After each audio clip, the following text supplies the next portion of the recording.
নমস্কার, সবাই কেমন আছো? চলে এলাম নতুন একটা ভিডিও নিয়ে। আজ মকর সংক্রান্তি। আজকে বাড়ির ঠাকুরকে নবান্ন দিয়ে পুজো করব। স্নান করেই চলে এলাম রান্নাঘরে। কালকে রাত্রে গোবিন্দভোগ চাল একটু অল্প করে ভিজিয়ে রেখে দিয়েছিলাম। চালের সঙ্গে দিয়েছিলাম 2টো এলাচ। শিলনোড়াতে ভালো করে চালটা বেটে বাটিতে তুলে রাখ। এরপর এই চাল বাটাতে দিয়েছিলাম আদা গ্রেট করে, অল্প করে একটু চিনি, ঘি আর দুধ। এরপর সব উপকরণ ভালো করে মিশিয়ে দিয়ে দিতে হবে সন্দেশ, নারকেল কোড়া আর ফল। আমি অনেক রকমই ফল নিয়েছি। প্রথমেই চাল বাটা দুধের মিশ্রণের উপর দিয়ে দিতে হবে শসা, আপেল, কলা, আরও অনেক ফল। আর সবার শেষে দিতে হবে লেবু। লেবুটা সবার লাস্টে দিতে হবে। এরপর দিয়ে দিতে হবে মটরশুঁটি। তারপর শেষে নারকেল কোড়া আর মিষ্টি দিয়ে দিলেই নবান্নটা রেডি হয়ে যাবে। এরপর চন্দন বেটে বাড়ির ঠাকুরকে নবান্ন দিয়ে পুজো করলাম।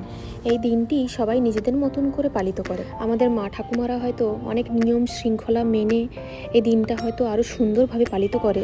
আমরা হয়তো অতটা পারি না, কিন্তু তার কিছু অংশও যদি আমরা করতে পারি, তাহলে আমাদের পরবর্তী প্রজন্ম আমাদের কাছ থেকে এই রীতিনীতিগুলো অল্প কিছু হলেও শিখতে পারে। আমার মনে হয় নিয়মের থেকেও নিষ্ঠা ভরে কাজ করাটা শ্রেয়। এই মকর সংক্রান্তি বিভিন্ন রাজ্যে বিভিন্নভাবে পালিত হলেও মেন উদ্দেশ্য হলো নতুন চাল দিয়ে নবান্ন তৈরি করা, আর তার সঙ্গে পায়েস, পিঠে পুলি তো রয়েইছে। আজকে আমার বাড়িতে হয়েছে দুধ পুলি। তোমাদের বাড়িতে কি কি পিঠে হচ্ছে আমাকে অবশ্যই কমেন্টে জানাবে। আজকে ভিডিওটা এই পর্যন্ত। সবাই খুব ভালো থেকো। Bye bye.